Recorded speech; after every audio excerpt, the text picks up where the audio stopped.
আজকে আমরা দেখাবো আলু দিয়ে কাঁচকলা দিয়ে মাছের ঝোল। তার জন্য আগে মাছটাকে ম্যারিনেট করে নিচ্ছি, এরপরে মাছটাকে ভেজে নেব। মাছটাকে আগে ভেজে নিই।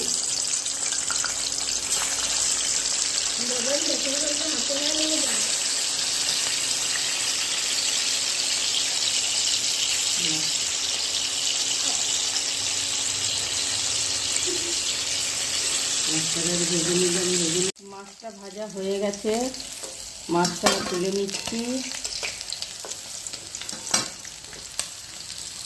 মাছটা তুলে নিচ্ছি। এবারে আমি আলু আর কাঁচকলাটা একটু ভেজে নেব। তো এই দিয়ে দিচ্ছি আলুটা। আলু আর কাঁচকলাটা একটু ভেজে নেব।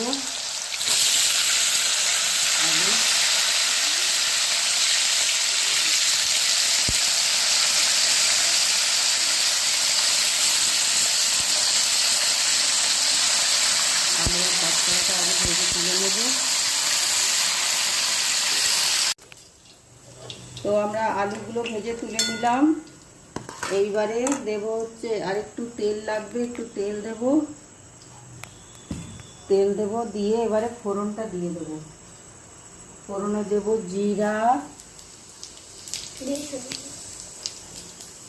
একটা তেজপাতা, আর দেব পেঁয়াজ দিয়ে রান্না করব। পেঁয়াজটা দিয়ে দিলাম। আমি এখন একটু দিয়ে দিচ্ছি রসুন বাটা। এর মধ্যে আরেকটা আমি মশলা বানিয়ে রেখেছিলাম, তার মধ্যে আছে ধনে, জিরে, আদা, হলুদ, লঙ্কার গুঁড়ো। তো সেই মশলাটা দিয়ে দিচ্ছি। এখন মশলাটা দিয়ে আরেকটু কষবো। এই মশলাগুলো দিয়ে দিলাম। এবার আমি জল দিয়ে দিচ্ছি। মাছের ঝোলটাতে জল দিয়ে দিচ্ছি। এবার জল দিয়ে আমি এই আলু আর কাঁচকলাটা যেটা ভেজে রেখেছিলাম সেটা দিয়ে দিলাম। মাছের ঝোল হয়ে এসছে। এবার মাছগুলো দিয়ে দিলাম। মাছগুলো দিয়ে একটু গরম মশলা দিয়ে দেবো।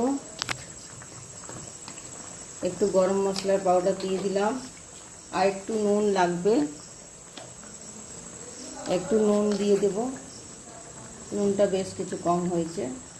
মাছের ঝোল হয়ে গেছে, এই যে ঢেলে নিলাম। আপনাদের মাছের ঝোল রান্নাটা কেমন লেগেছে, আপনাদের বাড়িতে কেমন কেমন করে মাছের ঝোল রান্না করা হয় কমেন্টে দেখাবেন, এই কমেন্টে লিখবেন। আর ভিডিওটা কেমন লাগলো